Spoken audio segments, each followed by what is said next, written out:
کھانا کھا کے بھی تو پھر بھی ایسا نعرہ. نعرہ تکبیر، نعرہ رسالت، علماء اہل سنت، خلیفہ حضور شیخ الاسلام، محفل نعت مصطفیٰ، نعرہ تکبیر، نعرہ رسالت.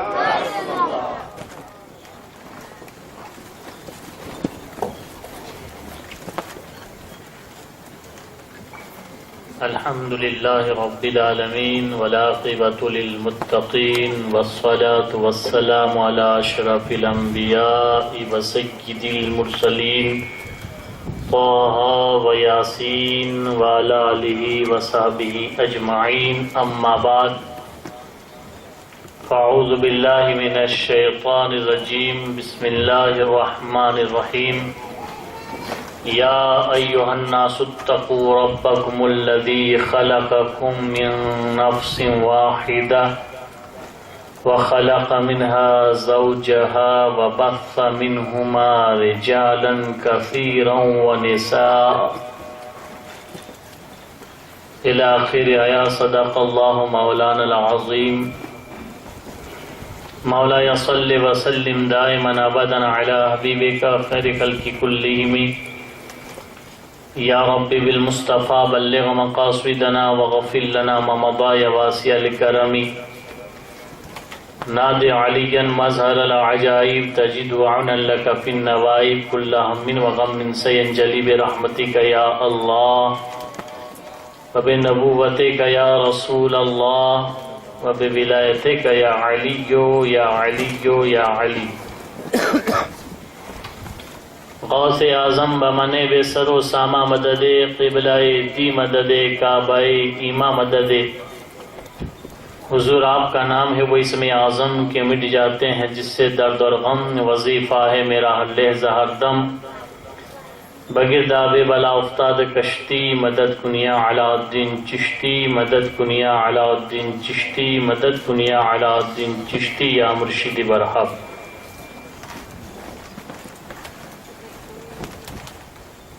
قابل احترام اسٹیج پہ رونق افروز علماء کرام، حفاظ اعظام، حاضرین بزم، السلام علیکم ورحمۃ اللہ وبرکاتہ. مکرم و محترم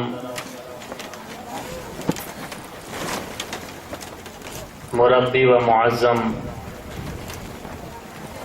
لائق احترام محسن اہل سنت، ہمدرد قوم و ملت، علی جناب حافظ الطاف صاحب قبلہ دامت برکات العالیہ کی دختر نیک اختر کی شادی کے موقع پر آج کی بزم سجائی گئی ہے.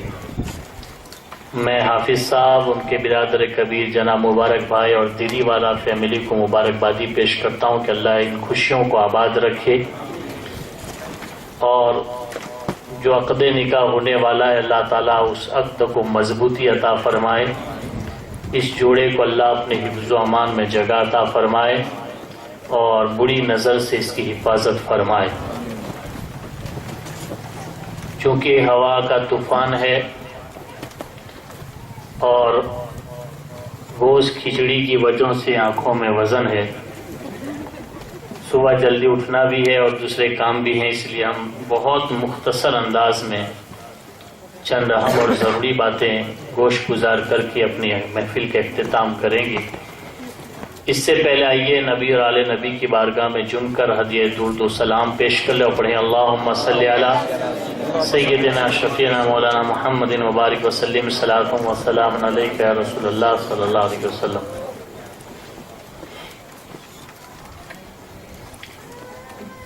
ہمارے یہاں شادی ہوتی ہے تو بہت سی رسمیں ہوتی ہیں.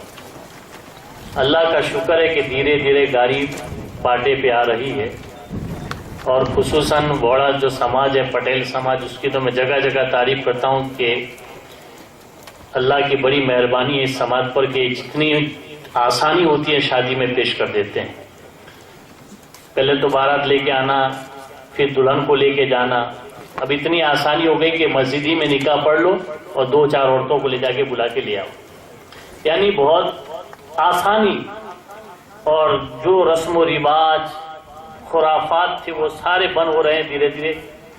تھوڑے کچھ لوگ ہیں جو ابھی بھی اپنی ضد پر اڑے ہوئے اور یہ کرتے ہیں، ورنہ دوسرے جو سماج ہے، میں تو چونکہ گجرات کے مختلف حصوں میں اور برادریوں میں جاتا ہوں، بھروچ سے باہر نکلے اور کھیرا ڈسٹرکٹ میں جائیں تو شادی تو جیسے ان کے یہاں پورے خاندان کی شادی، ایک کی شادی نہیں پورے خاندان کی شادی. کیسے کیسے رواج، اتنی رسمیں. 1 مہینے پہلے ہی سے مہمانوں کا ڈیرا لگ جاتا ہے، 5 دن پہلے منڈپ. اب منڈپ کے لیے بھی ایک ودھی، شاید آپ نے بچپن میں، ہم نے تو دیکھا ہے ہماری برادریوں میں ایسا تھا، لیکن اللہ کا شکر ہے کہ اب سارے رسائن بوڑھے نکل چکے ہیں. اسپیشل ایک بیٹھک آتی تھی، اس کو بیچ میں لگاتے، پھر منڈپ لگاتے اور ناریل لاتے اور کیا کیا پتے لاتے، آسو پالو جو جھاڑ ہوتا اس کے پتے لاتے. یہ بہت پرانی رسم ہے. اور معلوم نہیں پھر اس کے بعد کیا ہوتا کہ 2 دن کے پہلے پیٹھی کی رسم ہوتی، تو ایک پاٹلا ہوتا اس پہ بٹھایا جاتا اور ہلدی لے کے، ہونی چاہیے کہ پیٹھی دلہے کو لگائے لیکن دلہا بازو پہ رہ جائے اور عورتیں عورتوں کو، مرد کو، اور پورے محلے میں چکا دکڑی ہو جائے اور پورا محلہ پیلا پیلا ہو جاتا تھا. اللہ کا لاکھ لاکھ شکر ہے کہ یہ بھی ابھی ختم ہونے گئے. پھر تیسری رسم تھی پونس، یہ بھی اب بھی ہے.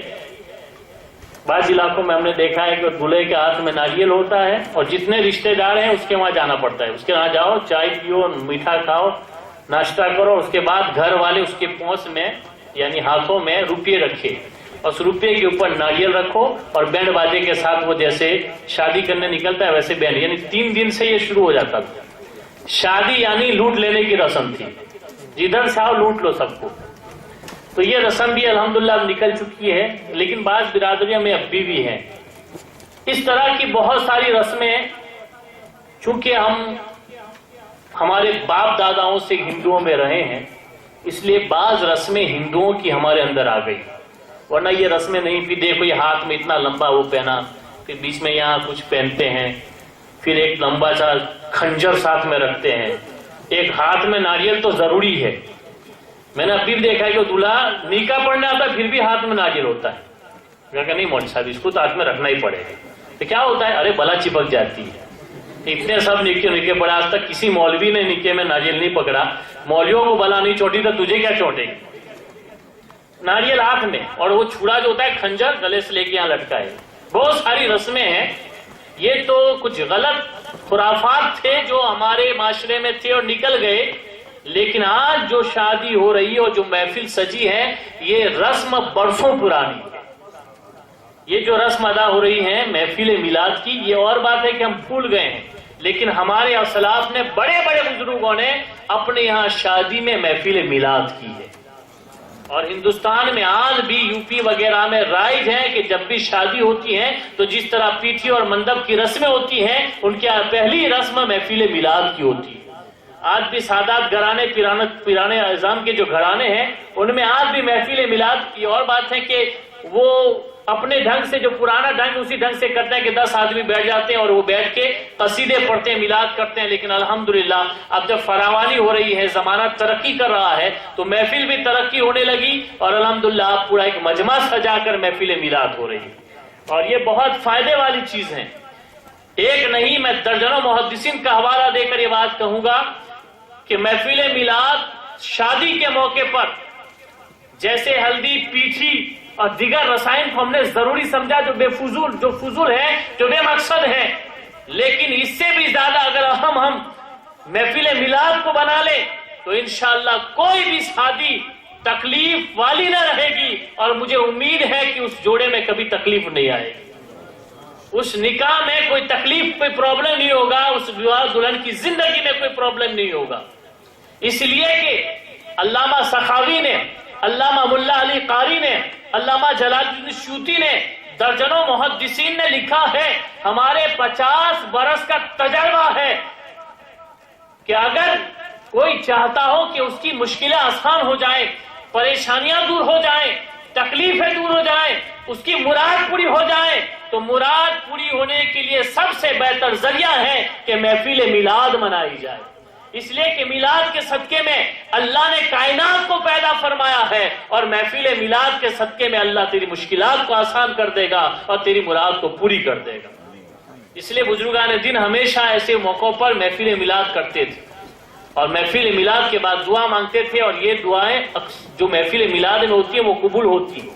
اس کی سند شاہ عبدالحق محدث دہلوی نے دی، اخبار الاخیار کے صفحہ نمبر 11 پر، جو دیوبندی سے چھپی ہے، فارسی زبان میں ہے، اس کے 11 نمبر کے صفحے پر آپ نے ایک دعا تحریر کی ہے اور ایک دعا کا طریقہ بیان کیا ہے، اور کہا اللہ تعالیٰ میری کوئی عبادت ایسی نہیں جو تیری بارگاہ میں وسیلہ بنا کے پیش کر سکوں۔ علامہ شاہ عبدالحق محدث دہلوی، جس کو ہر فرقہ ہر جماعت مانتی ہے، انہوں نے کہا مولا عبادتوں میں نیت میں فساد ہو سکتا ہے، نیت خراب ہوئی عبادت برباد ہو جاتی ہے، اس لیے کوئی ایسی عبادت نہیں جو تیری بارگاہ میں پیش کر کے وسیلہ کر کے میں دعا مانگوں، لیکن ہاں ایک عمل ایسا ہے جو مجھے معلوم ہے کہ وہ بے شک تیری بارگاہ میں قبول ہوتا ہے، اور یقین جانتا ہوں کہ وہ عمل ایسا ہے کہ اس سے بڑھ کر کہاں فرشتوں کا نزول ہوتا ہے۔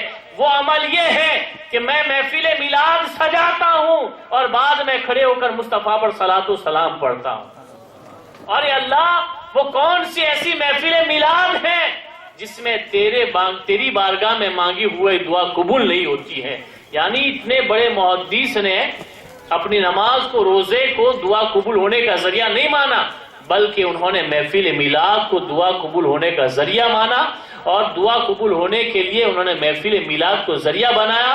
تو ہمیں بھی چاہیے کہ ہمارے یہاں جب کوئی خوشی کا موقع ہو تو محفل میلاد کر کے اس خوشیوں کو چار چاند لگائے، اس لیے کہ خوشیاں آتی بھی ہیں، چلی بھی جاتی ہیں، کبھی خوشی کبھی غم ہوتا رہتا ہے، اس لیے چاہیے کہ جب خوشیاں ہوں اور سدا خوش رہو تو محفل میلاد اس کے لیے بہتر ذریعہ۔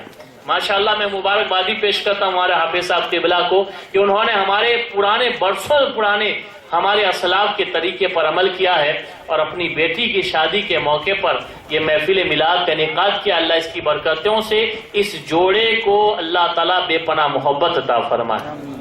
حضرات گرامی، چونکہ حافظ صاحب کی بیٹی کی شادی ہے تو میں چاہتا ہوں کہ بیٹی کے مقام اور عورت کے مقام ہی کے متعلق تھوڑی سی گفتگو کر لیں۔ نبی کریم صلی اللہ علیہ وسلم کی آمد دنیا میں ہونے سے پہلے جو عرب کا حال تھا، بے شمار خرابیاں تھی۔ شراب نوشی ان کی عادت تھی، قمار بازی، جوا کاری ان کی فطرت ہو چکی تھی، بدکاری ان کی فطرت میں سما گئی تھی۔ اسی طریقے سے ایک بری عادت جو عربوں کے اندر تھی وہ تھی دختر کشی، یعنی لڑکیوں کو مار دینا، اور یہ مارنا پھر افسوس والا نہیں، فخر کے ساتھ۔ لوگ فخر کرتے کہ میں نے ایک بیٹی کو مار دیا، کوئی کہتا میں 2 بیٹی کو مار چکا ہوں، کوئی کہتا میں 3 بیٹیوں کو مار چکا ہوں۔ یہ رسم فخر کے ساتھ ہوتی تھی، جیسے آج کوئی بڑا کام کر لے تو فخر کرتا ہے، ویسے عرب میں بیٹی مارنے پر فخر کیا جاتا تھا۔ جناب قیس بن عاصم نام کے ایک شخص جس نے اپنی زندگی میں اپنی آنکھوں کے سامنے اپنے ہی ہاتھوں سے اپنی 10 بیٹیوں کو زندہ دفن کر دیا، فخر کیا۔ یہ حالت تھی عربستان کی۔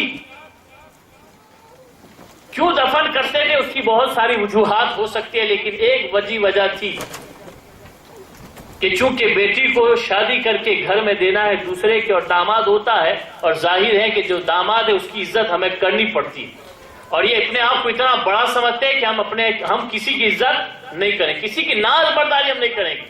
وہ یہ سمجھتے ہیں کہ بیٹی بیاہ کے ہم نیچے ہو جائیں گے، اس لیے وہ شادی ہونے پہ پہلے ہی بیٹی کو مار دیتے، کبھی 5 مہینے کی، کبھی 10 سال کی، اور جب کبھی بولنے لگتی اور چلنے لگتی بیٹی کو زندہ دفن کرتے۔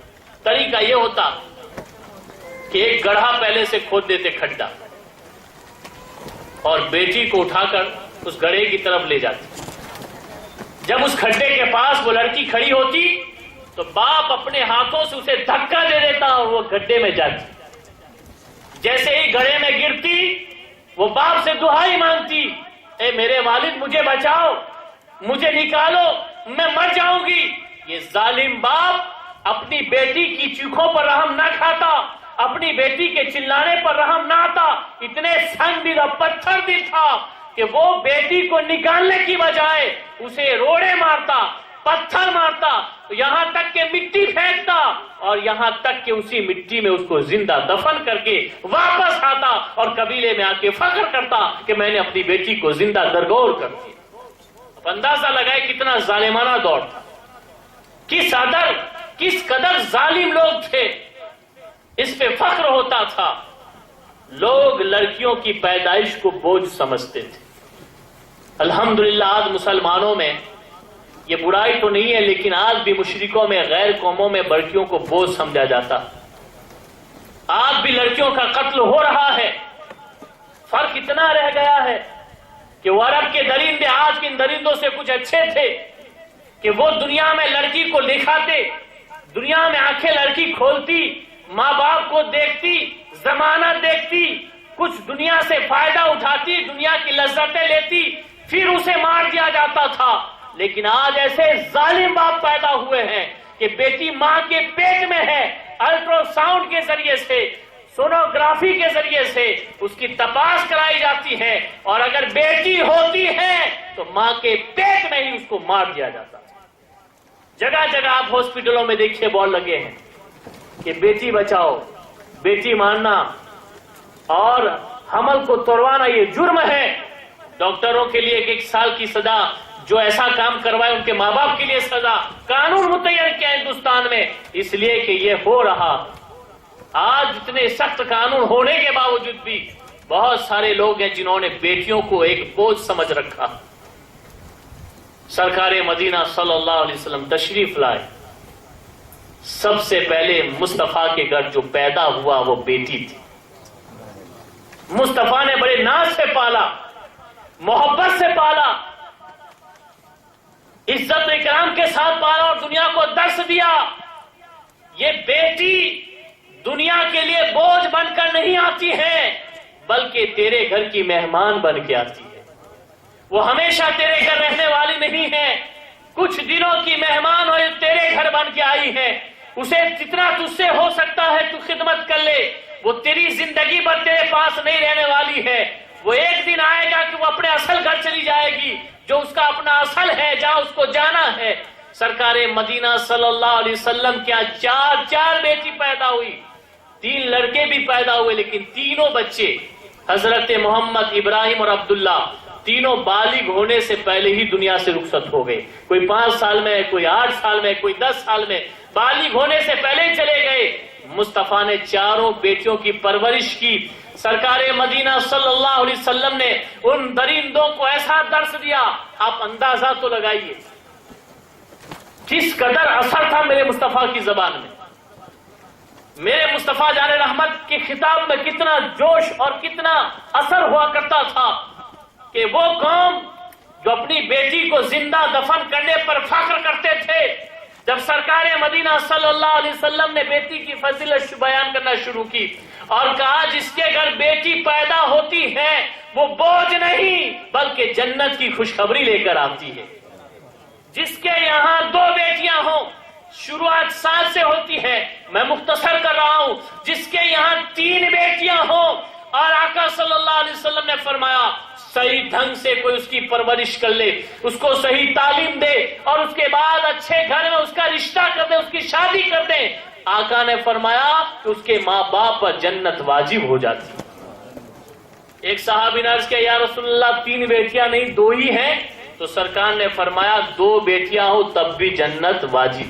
جناب علی کھڑے ہو گئے، کہا یا رسول اللہ اگر ایک ہی بیٹی کسی کے گھر میں ہو تو آقا صلی اللہ علیہ وسلم نے فرمایا ہاں ایک ہی بیٹی ہو، اگر اس کی صحیح تربیت کی جائے، اس کی صحیح پرورش کی جائے، صحیح تعلیم دی جائے اور اچھی جگہ اس کا رشتہ کیا جائے اور شادی کر دی جائے تو اللہ تعالیٰ ایک بیٹی کی تربیت کے صدقے میں اس کے ماں باپ کو جنت واجب کر دے گا۔ اب اندازہ تو لگائیے، جو بیٹی بوجھ تھی وہ جنت کی ضمانت بن گئی، وہ جنت میں جانے کا راستہ بن گیا۔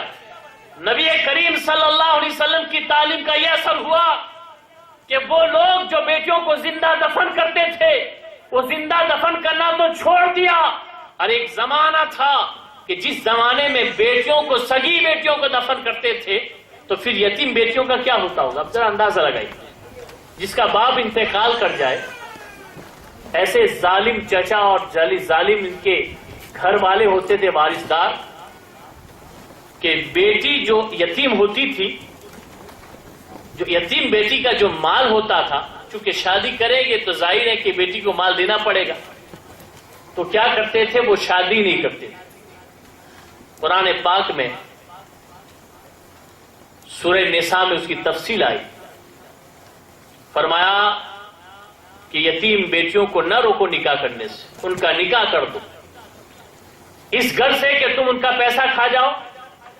پہلے تو کیا کرتے کہ نکاح ہی نہیں ہونے دیتی، تاکہ ان کی رقم، ان کا جو جائیداد ہے وہ خود ہی استعمال کرتا رہے، اور اگر لوگ زور دیتے تو اپنے ہی یہاں رکھ لیتے، کسی کے یہاں نکاح کر کے اس کی ساری جائیداد ہجم کر جاتے، یعنی جانے نہیں دیتے۔ یہ ظلم تھا یتیم بچوں پر۔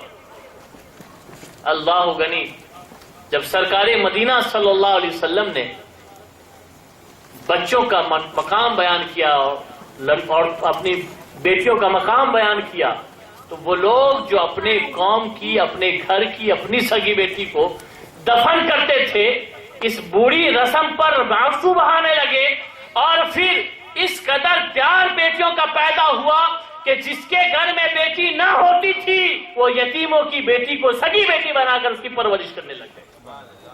یہ اثر ہوا مصطفیٰ کی تعلیم کا، کہ جن کے گھر میں ایک بیٹی ہوتی تھی تو دوسری بیٹی یتیم کی لاتے تھے، اور لا کر اس کی پرورش کرتے تھے، اور اس کے بعد اس کی شادی کر کے فخر سے کہتے کہ میں نے اپنی بیٹی کی پرورش کر کے شادی کر دی۔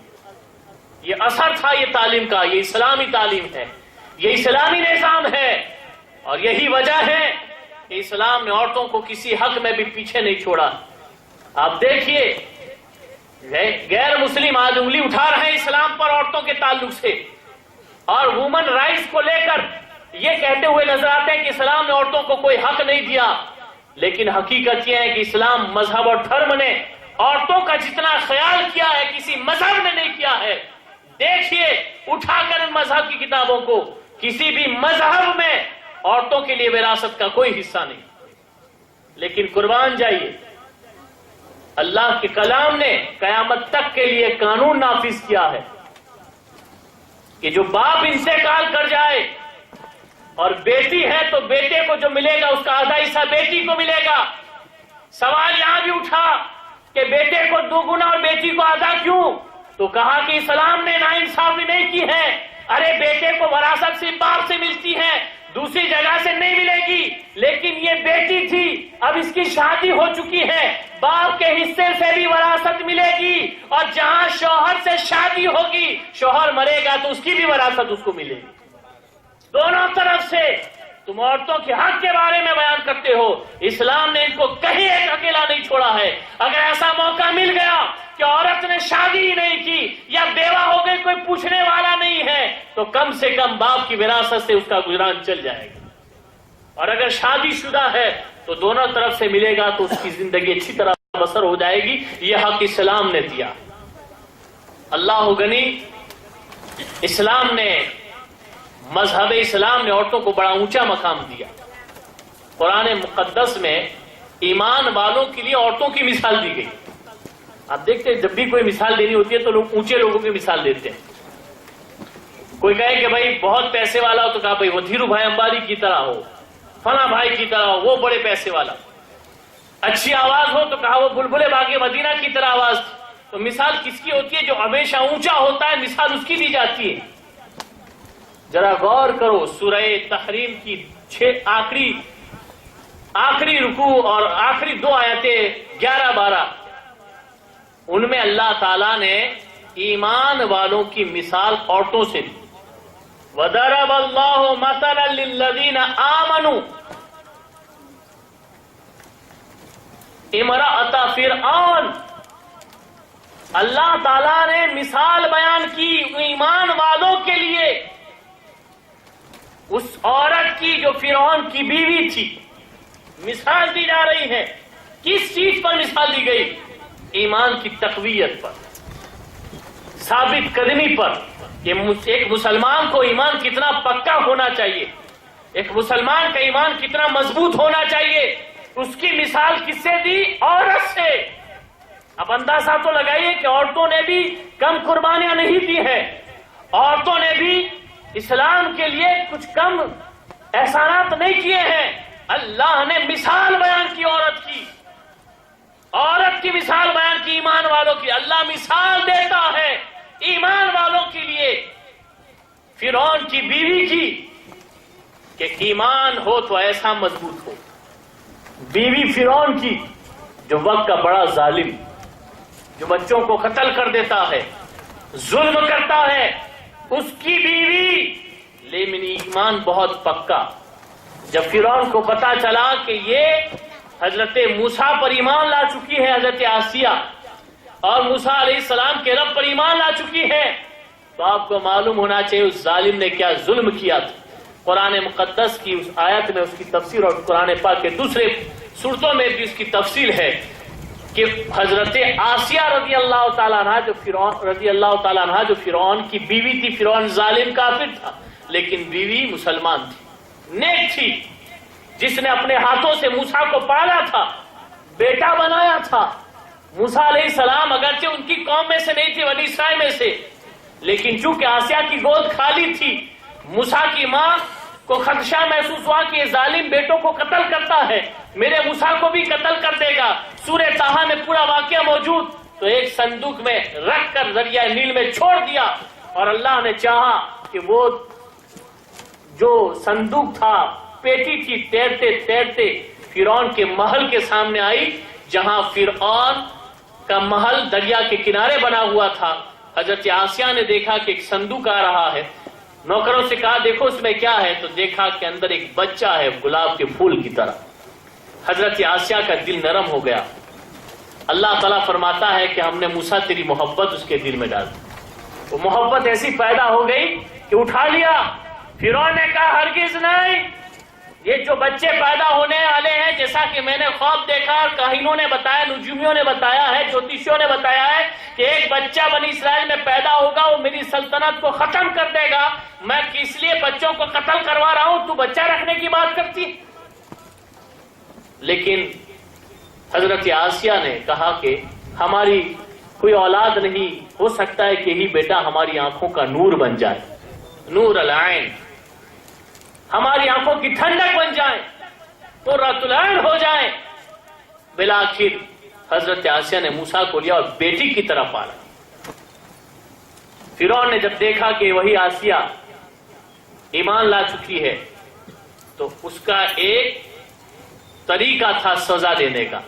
قرآن میں ذی اوتاد، چو میکھے کرنے والا حضرت نے ترجمہ کیا، یعنی کیلے مارنا۔ وہ جب کسی کو سزا دینا چاہتا فرعون، تو ایک پٹرا منگایا جاتا، ایک لکڑے کا ٹکڑا منگایا جاتا، اور اس پٹرے کے اوپر اس کو لیٹا کر اس کے ہاتھوں میں لمبی لمبی کیلیں لگائی جاتی، اس کے پیروں میں کیلیں لگائی جاتی، اس کے سینے میں لمبے لمبے کیل لگائے جاتے، اور آخر میں اس کی پیشانی میں لمبی کیل گاڑ دی جاتی۔ یہ طریقہ تھا فرعون کے ظالمانہ سزا دینے کا۔ جناب آسیہ کے ساتھ بھی وہی سلوک ہوا۔ اللہ غنی، آپ کو پٹرے پر باندھا گیا، کیلیں تیار ہوئی۔ قرآن مقدس کے الفاظ کا میں ترجمہ کر رہا ہوں۔ فرمایا اللہ تعالیٰ تو مجھے اس ظالم سے نجات دے دے اور جنت کا دیدار کرا دے۔ قسم اللہ کی عزت و جلال کی، جب کوئی ایمان میں اتنا مضبوط ہوتا ہے کہ جان جائے تو جائے لیکن ایمان، یہ مثال بھی اللہ نے آسیہ کی کیوں دی؟ کیونکہ آسیہ نے جان دے دی لیکن ایمان، اور کیسا پکا ایمان، کہ اللہ مجھے جنت میں پہنچا دے۔ مفسرین کرام فرماتے ہیں ادھر کیل لگنی تھی، کیل لگنے سے پہلے ہی اللہ نے آسیہ کو جنت کا دیدار کرا دیا۔ جنت دیکھتی گئی، کیلیں لگتی گئی، پتہ بھی نہ چلا، اور روح نکل کر سیدھے جنت میں پہنچ گئی۔ اللہ نے مثال بیان کی عورت کی کہ وہ عورت تھی کس کے لیے مثال کی؟ یا ایھا الذین آمنوا قرآن میں بار بار پڑھتے ہیں، یہاں للذین آمنوا، ایمان والوں کے لیے. اور الذین آمنوا یہ اصل میں سیگا مردوں کے لیے ہے، یعنی غائب مذکر کا سیگا، اس میں مرد ہوتے ہیں، لیکن چونکہ مرد کتابیں عورتیں تو عورتیں اس میں آ جاتی ہیں، لیکن یہاں مثال بیان کی گئی اس میں مرد اور دونوں کے لیے. مثال کس کی دی گئی؟ عورت کی، کیونکہ وہ عورت اتنی مضبوط تھی تقوی میں. دوسری مثال دی گئی مریم بنت عمران، ان کی بھی قربانیاں کچھ کم نہیں. سماج میں اگر کوئی عورت کنواری ماں بنے تو پورا سماج اس پر تھوکتا ہے، لیکن مریم تیری عظمتوں کو ہمارا سلام ہو. اللہ کی طرف سے جب پیغام آیا کہ مریم تو ماں بنے گی، تو مریم نے بھی کہا تھا اللہ میں نے تو شادی نہیں کی، میں تو کنواری لڑکی ہوں، پاک ہوں، میرا باپ پاک تھا، میری ماں پاک تھی، پورا خاندان میرا پاکیزہ، بیت المقدس کا امام میرا باپ، اور میں ماں بنوں گی جبکہ مجھے کسی نے چھوا تک نہیں. تو اللہ نے فرمایا میری رضا ہے، یہ میں چاہتا ہوں. دیکھیے اس کو کہتے ہیں ایمان. اللہ چاہتا ہو تو جان جائے چاہے عزت جائے، اس کی پرواہ نہ ہو، ایسا ایمان ہو اللہ اس کی مثال دیتا. مثال دی گئی اس عورت کی. اللہ تعالیٰ فرماتا اللہ مثال دیتا ہے اور ایمان والوں کے لیے اس عورت کی جو بیٹی تھی عمران کی. احسنت فرجہا، جس نے اپنی عزت کی حفاظت کی، وہ عورت صرف اللہ کی رضا کے لیے تیار ہو گئی کنواری ماں بننے کے لیے. آپ کیا اندازہ لگا سکتے ہیں قوم نے بخشا ہوگا؟ نہیں. جب بیٹا لے کر مریم آئی تھی عیسیٰ علیہ السلام کو لے کر بستی میں، تو بستی والوں نے جو گالیاں دی تھی وہ سن کر کوئی بھی بول سکتا تھا، لیکن ایک مریم کا صبر تھا جو خاموش رہی. فاشارت الیہ، قوم نے کہا اے مریم تو نے یہ کیا کر دیا؟ نہ تو تیرا باپ ایسا تھا نہ تیری ماں ایسی، یعنی تیرا خاندان اتنا پاک اور تو ایسی کہ بغیر شادی کے ماں بن گئی. حالانکہ کوئی بھی عورت یہ بات آنے برداشت نہیں کر سکتی، لیکن حضرت مریم نے برداشت کیے صرف اللہ کی رضا کے لیے. تو اللہ نے کیسا بہتر صلہ دیا. فرمایا کوئی بات نہیں مریم، زبان سے کچھ مت بولنا، یہ تمہیں تھوکے، یہ گالیاں بولیں گے، یہ سنسار کرنے پر آ جائیں گے، یہ سزا دینے پہ آ جائیں گے، لیکن تو چپ رہنا، تو کچھ نہ بولنا. اگر زیادہ زور کر دے تو صرف اشارہ کر دے کہ مجھ سے مت پوچھو، ارے اسی سے پوچھ لو کہ کس کا بیٹا ہے، یہ کون ہے، اس سے پوچھ لو، مجھ سے کیا پوچھتے ہو. حضرت مریم نے اپنی زبان بند کر دی. جب قوم نے بہت تانے دیے کہاں سے اٹھا کر لے آئی بچہ، جب تیری شادی نہیں ہوئی ہے، تیرا خاندان اتنا پوتر پاک ہے، تو نے ایسا کام کیوں کیا؟ تو جناب مریم نے انگلی اٹھائی، فاشارت الیہ، اور اشارہ کر دیا عیسیٰ کی طرف، مجھ سے مت پوچھو، جو آیا ہے اس سے پوچھو، جو آیا ہے اس سے پوچھو کہ وہ کہاں سے آیا ہے. جب قوم نے کہا کیف نکلم من کان فی المہد صبیا، ارے ہم اس سے کیسے بات کریں، یہ تو ابھی پنگورے میں ہے، یہ تو جھولنا جھول رہا ہے، یہ تو گود میں ہے، ارے بچے 2 سال کے بعد بولتے ہیں، 2 دن میں نہیں بولتے ہیں، تو ہم سے کہتی ہے کہ تیرے اوپر لگے ہوئے الزام کا خلاصہ ہم اس بچے سے پوچھیں، اس بچے سے ہم کیا پوچھیں؟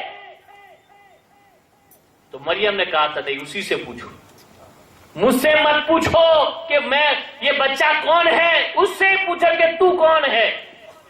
آخرکار لوگ مجبور ہو گئے. لوگوں نے پوچھا اے بیٹے تو کون ہے؟ تاریخ شاہد ہے، صرف 4 دن کے تھے عیسیٰ علیہ السلام، بول پڑے انی عبداللہ ہے وآتانی الکتاب وجعلنی نبیا، میں اللہ کا بندہ ہوں، اللہ نے مجھے کتاب دی ہے اور اللہ نے مجھے نبی بنا کر بھیجا ہے. اتنا پکا ایمان تھا کہ رب کی رضا کے لیے عزت جائے تو جائے، اگر اللہ چاہتا ہے تو عزت چلی جائے، ماشا جو کہنا ہے کہیں. بڑا افسوس کی بات ہے آج اللہ روٹنا ہو تو روٹ جائے، رسول اللہ ناراض ہو جائے تو ہو جائے، لیکن سماج میں عزت نہیں جانی چاہیے. نہیں، میری ماں کہتی ہے کہ بینڈ بجا تو بجا ڈالو، چاہے اللہ رسول کہے کہ نہ کہے. اگر بیوی کہتے داڑھی مڈوا ڈالو مڈوا ڈالو، چاہے اللہ رسول کہے کہ نہ کہے. آج ہم اپنی عزت دیکھتے ہیں، لیکن ایک بندی ایسی تھی جس نے اپنی عزت کو بھی رب کی رضا کے لیے قربان کر دیا، قربان کر دیا. اللہ نے مثال دی اس عورت کی، وہ مثال بیان کیا اللہ نے ایمان والوں کے لیے ایک عورت کی جو بیٹی تھی عمران کی جس کا نام مریم. اللہ نے کیسا صلہ دیا. اب دیکھیے کیسا صلہ دیا اس صبر کا. جب ایک عورت تقویٰ پرہیزگاری کی زندگی گزار کر رب کی رضا کے لیے سب کچھ برداشت کرتی ہے تو اللہ اس کو کیسا صلہ دیتا ہے. آپ قرآن پاک پڑھیے 25 انبیاء کرام کے نام. آدم علیہ السلام کا نام ہے, عیسیٰ علیہ السلام کا نام ہے, نوح علیہ السلام کا نام ہے, زکریا کا نام ہے, یحییٰ کا نام ہے, شعیہ کا نام ہے, اسی طریقے سے یسع کا نام ہے, ابراہیم کا نام ہے, اسماعیل کا نام ہے, اسحاق کا نام ہے, یعقوب کا نام ہے, یوسف علیہ السلام علیہ السلام. ان انبیاء کرام موسیٰ علیہ السلام, ہارون علیہ السلام, شعیب علیہ السلام, 25 انبیاء کرام کے نام قرآن میں ہیں. کسی بھی نبی کے ساتھ ان کے باپ کا نام نہیں ہے. 25 نبیوں کے نام ہیں, کسی بھی نبی کے ساتھ باپ کا نام نہیں. لیکن عیسیٰ تیری عظمتوں کو سلام ہو کہ تیری ماں نے ایسا صبر کیا کہ قیامت تک قرآن میں جہاں جہاں عیسیٰ کا نام ہے وہاں وہاں مریم کا نام. عیسیٰ ابن مریم, مسیح ابن مریم, کہیں بھی تنہا عیسیٰ قرآن میں آپ نہیں دکھا سکتے, کیونکہ ماں نے اتنی عزت کی قربانی دینے کے بعد عیسیٰ کو جنم دیا تھا. اس لیے جہاں جہاں عیسیٰ پیغمبر کا نام ہے وہاں وہاں جناب مریم کا نام. مریم تیری عظمتوں کو, ہماری عظمتیں قربان ہو جائے تیری عظمتوں پر, تیرے سلام ہو. ایسی بندی جب ہوتی ہے تو اللہ تعالیٰ ان کی مثال ایمان والوں میں پیش کرتا ہے کہ ایسی بندی تھی. وہ مقام ہے عورتوں کا جنہوں نے قربانیاں پیش کی تھی. ہمیں بھی چاہیے کہ ہم بھی ایسی قربانیاں کریں, خصوصاً ہماری ماں بہنوں کو جو معاشرہ ہے ان کے لیے درس عبرت ہے کہ جس اسلام نے ان کو اتنی عزت دی, جس اسلام نے ان کو اتنا مقام دیا, جس اسلام نے ان کو اتنا بڑا مرتبہ دیا, وہ اسلام کو فالو کرے, وہ ہیروئن کی نقل نہ کرے, وہ فاطمہ الزہرا کے طریقے پر چلے. جن غیر مسلموں نے, جن اسلامی دشمن طاقتوں نے انہیں بے پردہ کر دیا, مارکیٹ کی زینت بنا دیا, ان کے لیے بزنس کا ایک کھلونا بنا دیا, ان کا فالو نہ کرے بلکہ فالو اس خاتون جنت کو کرے جس کے پاس جنت میں جانا ہے. کل جنت میں یہ ہیروئن نہیں ملے گی, کل جنت میں تمہیں منہ دکھانے کے لیے فاطمہ کے پاس جانا, حضرت مریم کو منہ دکھانا ہے. تو ایسا تقویٰ ہونا چاہیے, پرہیزگاری ہونی چاہیے. ایک عورت, ایک لڑکی جب گھر میں آتی ہے تو جنت کی خوشخبری لے کر آتی ہے اور اس کے پیروں کے نیچے جنت ہوتی ہے. حضرات, وہ چند دنوں کی مہمان ہے, اس کے بعد شادی ہو جاتی ہے, کسی اور کے یہاں چلی جاتی. لڑکے کے مقابلے میں اگر دیکھا جاتا ہے تو ماں باپ کا زیادہ خیال وہ پرائے کے گھر میں رہ کر بھی اپنے ماں باپ کا زیادہ خیال رکھتی. بیٹا ماں باپ کے ساتھ رہ کر بھی اتنا خیال نہیں کرتا.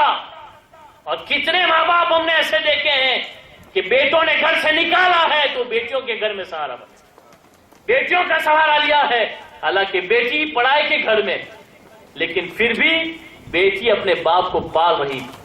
تو کچھ لوگ بیٹیوں کے آنے پر افسوس کرتے ہیں یا غمزدہ ہو جاتے ہیں یا ان کے دلوں کو پزمردگی چھا جاتی ہے. ایسا نہیں ہونا چاہیے. بیٹیاں اللہ کی بڑی رحمت ہیں, اور یاد رکھیے ہر ایک کی قسمت کا اللہ نے لکھ دیا, اور قسمت اور تقدیر میں لکھا ہے. یہ نہیں کہ بیٹی آئی تو شادی میں زیادہ خرچہ ہوگا, اس کی فکر ہمیں کرنے کی ضرورت نہیں ہے. رب کائنات نے اس کا انتظام فرما دیا. تیری قسمت میں جو تجھے ملے گا, تیری بیٹی کی قسمت کا جو ہوگا اس کو اللہ عطا فرمائے گا, اور اس کی شادی کے لیے وہ تجھے دے گا تاکہ تو اس کی صحیح تربیت کر دے. نبی کریم صلی اللہ علیہ وسلم کی 4 بیٹیاں تھیں, اور آقا صلی اللہ علیہ وسلم نے چاروں کا نکاح فرمایا. اور آپ کو بھی تکلیف ہوئی, ایسا نہیں کہ نہیں, آپ نے بھی بیٹیوں کو رکھا. ابو جہل کے 2 بیٹوں کے ساتھ آپ کی 2 بیٹیاں تھیں. جب آپ نے اسلام کا اعلان کیا دونوں نے طلاق دے دی. مصطفیٰ کو بھی دکھ پہنچا, یہ نہیں ہے. مصطفیٰ کی بیٹیوں کو بھی طلاق ہوئی ہے مذہب کے لیے, دین کے لیے.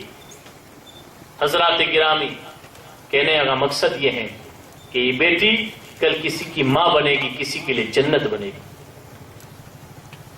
وہ عورت جو ماں ہوتی ہے وہ اولاد کی جنت ہوتی ہے. لیکن یہ ہمیشہ یاد رکھیں کہ عورتیں مقام میں بیٹوں کے لیے جنت کا رکھتی ہیں، اس کے پاؤں کے نیچے بیٹوں کی جنت ہے، لیکن اگر اسے جنت چاہیے تو اس کے لیے مرد کی تابعداری فرض ہے۔ قرآن مقدس میں اللہ فرماتا ہے یا ایھا الناس اتقوا ربکم الذی خلقکم من نفس واحدہ، اے ایمان والو ڈرو، اے لوگو ڈرو، اس میں سب آ گئے، ایمان والے بھی غیر ایمان والے، سب ناس سے مراد سبھی لوگ، اے لوگو ڈرو اس اپنے رب سے جس نے تم کو ایک جان سے پیدا کیا۔ ایک جان کون؟ حضرت آدم علیہ السلام۔ وَخَلَقَ مِنْهَا زَوْجَهَا، اور اللہ نے اسی آدم سے اس کی بیوی کو پیدا کیا۔ اصل دیکھنے میں آتا ہے کہ آج بچہ ماں سے پیدا ہوتا ہے، عورت سے پیدا ہوتا ہے، لیکن عورت جو پیدا ہوئی ہے وہ مرد سے ہوئی، یہ نہ بھولیے۔ اللہ فرماتا ہے وَخَلَقَ مِنْهَا زَوْجَهَا، اور اسی رب نے اسی مرد سے بیوی کو پیدا کیا۔ حضرت آدم سوئے ہوئے تھے، آپ کی بائیں پسلی نکالی گئی اور اس سے جناب حوا کو پیدا کیا، وہ پسلی جو دل کے زیادہ قریب ہوتی۔ دل کدھر ہوتا ہے؟ بائیں طرف، لیفٹ سائڈ جہاں دل ہوتا ہے، حضرت آدم کے دل کے اوپر جو پسلی تھی، پسلی، اس پسلی کو نکال کر اس دل کے قریب سے حضرت حوا کو پیدا کیا گیا۔ وَبَثَّ مِنْهُمَا رِجَالًا كَثِيرًا وَنِسَاءً، پھر اس جوڑے سے آدم و حوا سے بے شمار مرد بھی پیدا ہوئے، بے شمار عورتیں پیدا ہوئی، بے شمار لوگ پیدا ہوئے، دنیا میں ساری اولاد جو ہے ان دونوں کی۔ عورتوں کو مقام اسلام نے دیا ہے لیکن پھر بھی تابعداری فرض کی ہے۔ فرمایا تمہارے قدموں کے نیچے تمہاری اولاد کی جنت ہے، لیکن تمہاری جنت تمہارے شوہر کی خدمت میں۔ اس لیے سرکار نے فرمایا کہ اگر اللہ کے سوا کسی کو سجدہ کرنے کی اجازت ہوتی تو میں ہر بیوی کو کہتا کہ وہ شوہر کے سامنے سجدہ کرے۔ اب میں اس سے آگے اور کیا بیان کر سکتا؟ شوہر کا حق دیکھیے، حکم ہوا اگر اللہ کے سوا کسی کو سجدہ کرنا ہوتا، یہ پیشانی اگر کسی کے سامنے جھکائی جا سکتی ہوتی تو عورت کو حکم دیتا کہ وہ اپنے مرد کو سجدہ کرے، کیونکہ مرد کا مقام اتنا اونچا ہے، اس کے لیے اس قدر اونچا ہے کہ وہ سجدے کا حقدار تھا اگر اللہ کے سوا کسی کو سجدہ جائز ہوتا۔ فرمایا آقا صلی اللہ تعالی علیہ وسلم نے کہ عورتیں مرد کی تابعداری کریں، جو حقوق عورتوں کے لیے متعین کیے گئے مردوں کے حق میں اس میں کوتاہی نہ کریں، ورنہ عند اللہ کل قیامت کے دن جواب دینا پڑے گا۔ جو عورتوں کے حقوق ہیں وہ مرد ادا کریں، ورنہ ان کو بھی جواب دینا پڑے گا۔ عورتوں کے لیے سب سے بڑا حق یہ ہے کہ مرد کی تابعداری کریں، مرد کا کہنا مانیں، مرد کو خوش رکھیں۔ سرکار اقدس صلی اللہ علیہ وسلم فرماتے کہ اگر مرد کسی عورت کو اپنے بستر پہ بلائے، اگر وہ انکار کرتے اور اگر وہ رات شوہر اگر ناراض ہو کے سو گیا تو پوری رات اللہ کے فرشتے اس عورت پر لعنت بھیجتے ہیں۔ فرمایا جس کا شوہر ناراض ہو اللہ تعالیٰ ایسی عورت کی نہ کوئی دعا قبول کرتا ہے، نہ کوئی فرض عبادت قبول کرتا ہے، نہ کوئی نفل عبادت کرتا ہے۔ حقیقت یہ دیکھیے ہماری ماؤں بہنوں کو اللہ تعالیٰ اور عبادت کا شوق عطا فرمائے، ذوق عطا فرمائے، نفل میں بڑی دلچسپی لیکن فرضوں کو چھوڑ رہی۔ نفل روزہ، نفل نماز یہ اللہ کی عبادت ہے، لیکن قانون بنایا شریعت نے، اگر شوہر اجازت دے تو رکھو، اگر وہ نہ کہے تو نہ رکھو۔ اگر تم نفل روزہ رکھنا چاہتی ہو، نفل عبادت ضرور ہے، روزہ عبادت ضرور ہے، لیکن شوہر کا کہنا ماننا، اس کو خوش کرنا تجھ پر فرض ہے۔ اگر تیرے روزے رکھنے سے شوہر ناراض ہوتا ہو تو تیرے لیے روزہ رکھنا بھی گناہ۔ اگر روزہ رکھا تو گنہگار، میں فرض کی بات نہیں کر رہا ہوں، میں نفل کی بات کر رہا ہوں۔ نفل روزے ہمارے یہاں ہوتا ہے، شوہر کو تو راضی رکھنا نہیں، شوہر کا کہنا ماننا نہیں، اور شب برات میں رات رات بھر عبادت کرنی، ایسی عبادت منہ پہ مار دی جائے، کسی کام کی نہیں۔ جب شوہر تیرا راضی نہیں، تیری کوئی عبادت مقبول نہیں۔ سرکار نے فرمایا ایسی عورت کی دعا ہرگز اللہ قبول نہیں کرتا جس کا شوہر اس سے ناراض ہوتا۔ تو اگر چاہتی ہیں عورتیں، اللہ نے کو بہت بڑا مقام دیا ہے، بڑی عزت دی ہے، لیکن پھر بھی ان کو ذمہ داری دی ہے شوہر کی تابع داری کی، اور شوہروں کو حکم ہوا لہن، فرمایا لہن مثل علیہن بالمعروف، جیسے مردوں کا حق عورتوں پر ہے ایسے ہی عورتوں کا حق مردوں پر ہے، دونوں حق میں برابر ہیں۔ مردوں کو چاہیے کہ عورتوں کے حقوق میں وہ پامالی نہ کرے، مرد کا عورت پر سب سے بڑا حق یہ ہے کہ عورت مرد کا کہنا مانے، اسے خوش رکھے، اس کی تابعداری کرے، اور مرد پر فرض ہے کہ جو کھائے وہ کھلائے، جیسا خود پہنے اس کو پہنائے، جیسا وہ رہتا ہے ویسا اس کو رکھے، یہ نہیں کہ خود ہیرو کی طرح گھومے اور بیوی کو فقیرن کی طرح گھمائے، خود تندوری توڑے اور بیوی کو ویگن اور آلو کھلائے، یہ شریعت نے اجازت نہیں، یہ حق ہے، میں حق بیان کر رہا ہوں، جو حقوق بیان ہوئے، جس طرح عورت کا حق ہے کہ عورت خوش رکھے شوہر کو، اس کا کہنا مانے، اس طرح مردوں پہ فرض ہے کہ وہ اپنی عورت کو ویسے ہی کھلائے جیسے خود کھاتا ہے، ویسے ہی پہنائے جیسے خود پہنائے، اس کو خوش رکھنے کی اس کے جو حقوق ہے اس کو ادا کیا جائے۔ حضرات گرامی، اس معاملے میں سرکار اقدس صلی اللہ علیہ وسلم نے بڑی تاکید فرمائی، کیونکہ جو حق اللہ کے ہیں جیسے نماز، روزہ، حج، زکوٰۃ، یہ اللہ کے حق ہے، اگر اس کو ہم چھوڑ دیتے ہیں عند اللہ ہم گنہگار ہیں، اور اگر اللہ چاہے تو جہنم میں ڈالے گا، سزا دے گا، لیکن اگر ہم معافی مانگ لیں اللہ کی بارگاہ میں تو اللہ معاف کر سکتا ہے، کیونکہ وہ قادر ہے۔ یغفر اللہ ذنوب جمیعا، اللہ ہر گناہ کو بخشتا ہے، وہ قادر ہے، جس کو چاہے توبہ سے بخش دے، بغیر توبہ کے بخش دے، چاہے کسی ایک نیکی پر خوش ہو کے بخش دے، یہ اس کی مشیت پر ہے، یہ حق اس کے ہے۔ لیکن بندوں کا حق اگر ہم نے ہضم کیا، عورتوں کا حق مردوں نے مارا، مردوں کا حق عورتوں نے مارا، یا بھائی کا حق بھائی نے مارا، یا بیٹے کا حق باپ نے مارا، یا باپ کا حق بیٹے نے مارا، جو حقوق العباد ہیں، رات رات سجدے کر کے رو رو کے پوری زمین گیلی کر دو اور معافی مانگو اللہ کی بارگاہ میں، اللہ اس وقت تک معاف نہیں کرے گا جس کا حق ہے وہ جب تک معاف نہ کر دے۔ اس لیے حقوق العباد میں بڑی تاکید سرکار نے فرمایا خیرکم خیرکم لأہلکم، تم میں سب سے بہتر وہ شخص ہیں جو اپنے گھر والوں کے لیے اچھا ہے، وَأَنَا خَيْرٌ لِأَهْلِي، اور میں تم میں سب سے بہتر اپنے گھر والوں کے لیے ہوں۔ ہمارے یہاں ایک بیوی ہے لیکن جھگڑے اور فساد ہوتے رہتے ہیں، لیکن نبی کے پاس 9 بیویاں تھیں، تاریخ شاہد ہیں، اتہاس گواہ ہے کہ سرکار نے سب کے حقوق کو ادا کیا، کسی کے حق کی پامالی نہیں کہ 9 بیویاں تھی میرے مصطفیٰ کے نکاح میں، لیکن باضابطہ مصطفیٰ نے سب کے ساتھ انصاف کیا ہے، سب کے ساتھ انصاف سے سب کی باری متعین کی تھی، ایک دن اس کے یہاں ایک دن اس کے یہاں، کھانے پینے کے تعلق سے انصاف، ہر معاملے میں انصاف ہوا کرتا تھا، جو تقاضا ہے شریعت کا، کیونکہ مصطفیٰ پیکر انسان بن کر آئے تھے، پیکر انصاف بن کر آئے تھے، دنیا کے لیے انمول نمونہ بن کر آئے تھے۔ مصطفیٰ کو اللہ نے پورا آئیڈل بنا کے بھیجا ہے۔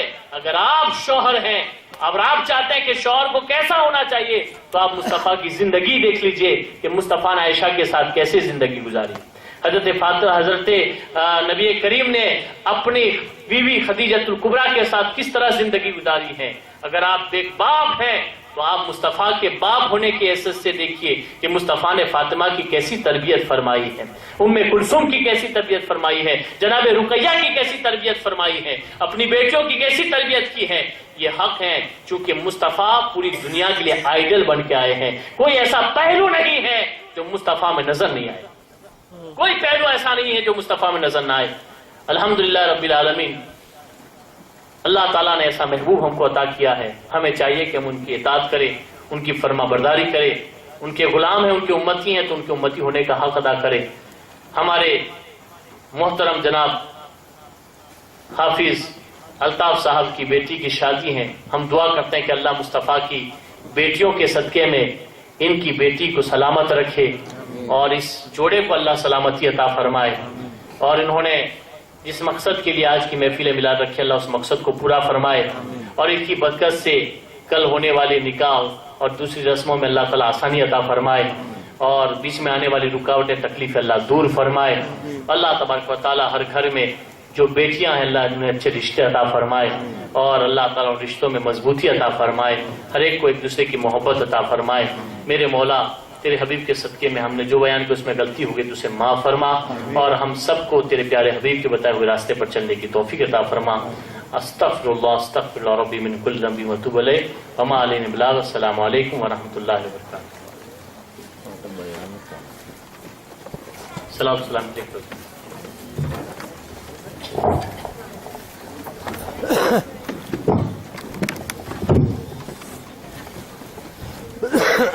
یا شہنشاہ مدینہ الصلاۃ والسلام، زینت عرش معلی الصلاۃ والسلام، یا شہنشاہ الصلاۃ والسلام، زینت عرش معلی الصلاۃ والسلام، مومنوں پر تیرا ہو اپنے آقا پر درود، مومنوں پر تیرا ہو اپنے آقا پر درود، ہے فرشتوں کا وظیفہ الصلاۃ والسلام، یا شہنشاہ الصلاۃ والسلام، زینت عرش معلی الصلاۃ والسلام، میں وہ سنی ہوں جمیل قادری مرنے کے بعد، میں وہ سنی ہوں جمیل قادری مرنے کے بعد، میرا لاشا بھی کہے گا الصلاۃ والسلام، یا شہنشاہ مدینہ الصلاۃ والسلام، زینت عرش معلی الصلاۃ والسلام۔ الصلاۃ والسلام علیکم رسول اللہ وعلی آلہ وصحبہ اللہ صلی اللہ علیہ وسلم۔ کرو الفاتحہ۔